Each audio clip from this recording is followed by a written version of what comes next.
Bonjour, moi je m'appelle Daniel Banabé, puis on est ici avec Claudette puis Paul Barry. Donc, parlez-nous un peu de quand l'école Union Point a été construite. L'école a été construite, cette école-ci, c'est-à-dire en 1911. Et où était-elle située? Elle était située à environ 3000 au sud de Sainte-Agathe. Il y a une petite église entre les deux voies du 75, et puis c'est là qu'était Union Point. Claudette, vous avez fréquenté l'école Union Point. Parlez-nous un peu d'une journée typique. On était une famille d'à peu près 4 ou 5. Et puis, comme de raison, on se rendait avec un cheval puis un buggy. Puis le cheval, il restait dans la cour d'école. La cour d'école était toute clôturée. Quand il pleuvait, bien, on n'avait pas de linge de change, on n'avait pas de manteau de pluie. Alors, il fallait rester trempe toute la journée. Quand mon père avait besoin des chevaux pour faire les semences, les battages, là, on devait marcher. En hiver, on allait avec un cutter. Combien d'élèves est-ce qu'il y avait dans toute cette petite bâtisse-là? Bien, dans les 30, ils ont eu jusqu'à une quarantaine d'élèves, je pense. Mais oui, alors c'était assez. Mais quand je suis allée de 48 à 56, on était à peu près 12, 15, 18. Décris-nous un peu les quotidiens. Quand j'ai commencé, moi, c'était tout en anglais. Alors, on chantait au Canada et le soir, on chantait God Save the Queen. Dans la classe, il y avait tous les niveaux, de première année à 8e ou 9e année. Le professeur était obligé d'écrire sur le tableau noir la première année, qu'est-ce qu'il faisait, deuxième année, qu'est-ce qu'il devait faire. On ne pouvait pas se séparer en 7 ou 8, là. On avait nos cahiers. Après page 1, on faisait page 2. Le professeur ne nous expliquait pas tout parce qu'on lisait les directives, parce que le professeur n'avait pas le temps. Alors, on apprenait à travailler par nous-mêmes. Si on avait des problèmes, là, on allait voir le professeur. Et on avait nos récréations dehors.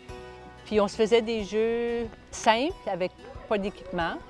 On jouait à cachette, on jouait à tag, on avait des cordes à sauter.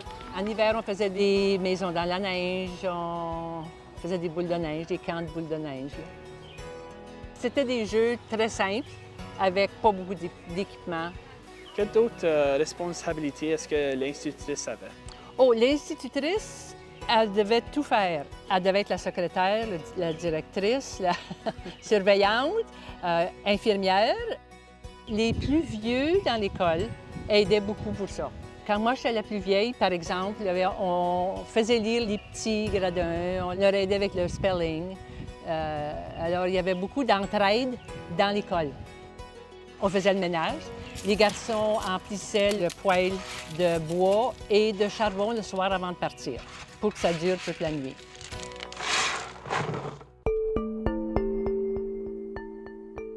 Parlez-nous un peu des grands moments de l'histoire de Union Point. Le district scolaire a été créé en 1878. À cette époque-là, c'était deux entités, une entité francophone et catholique et l'autre entité protestante et anglaise.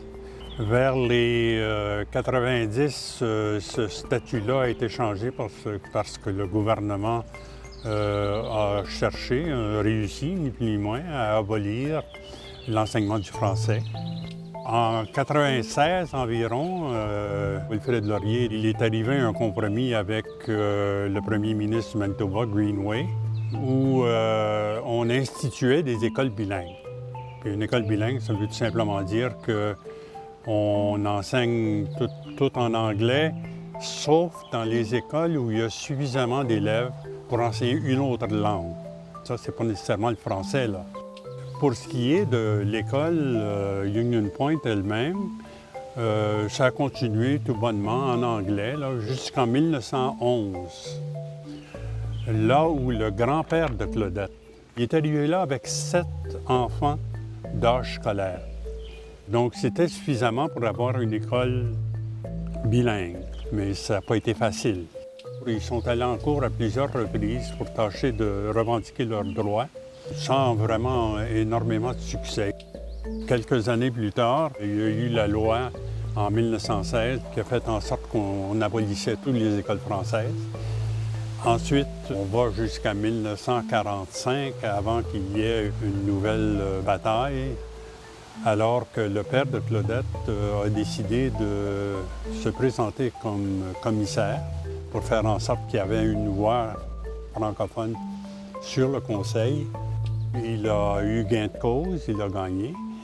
Et par la suite, ils ont éventuellement engagé une institutrice francophone, Mademoiselle Boile. Oui. Ils ont commencé à enseigner le français d'une façon assez régulière, jusqu'à la fermeture de l'école dans les années 58-59. Décris-nous un peu de l'intérieur de l'école aussi. À l'intérieur, c'était très de base. Il y avait la fournaise, il y avait le pupitre du professeur, il y avait les pupitres des élèves. En avant, là, il y avait un assez grand réservoir pour l'eau. Ça, c'était l'eau pour laver les pupitres, laver le plancher, laver les tableaux. On avait, dans la salle de classe, on avait un petit contenant grès qu'on mettait de l'eau potable. Alors, il n'y avait pas d'eau courante, il n'y avait rien de ça, là. Hein? Fait que, il y avait aussi les toilettes extérieures, pour les garçons et pour les filles. À part de ça, il y avait une petite bibliothèque, pas très grande. Il y avait les grands tableaux noirs parce qu'on avait besoin de beaucoup de tableaux. Et on avait chacun un petit coin pour pratiquer notre écriture cursive.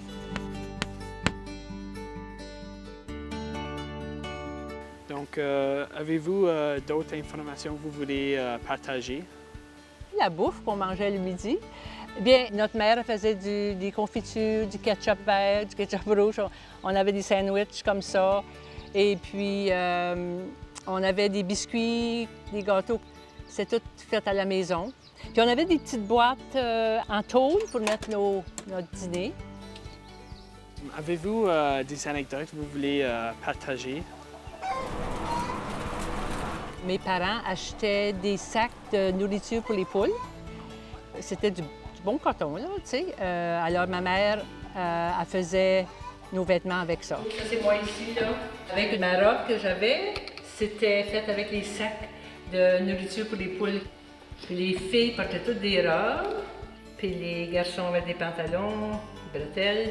Quand mon père allait acheter la nourriture pour les poules, ma mère a dit « faut que j'aille, parce qu'il faut que je choisisse des sacs avec des dessins qui vont bien pour une robe pour une fille, une blouse pour un garçon. » Si mon père, il avait peut-être pas le même goût, là. Bien, merci beaucoup de prendre le temps de nous parler à propos de l'école Union Point, Claudette et Paul.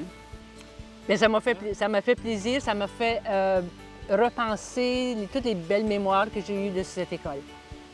Merci beaucoup.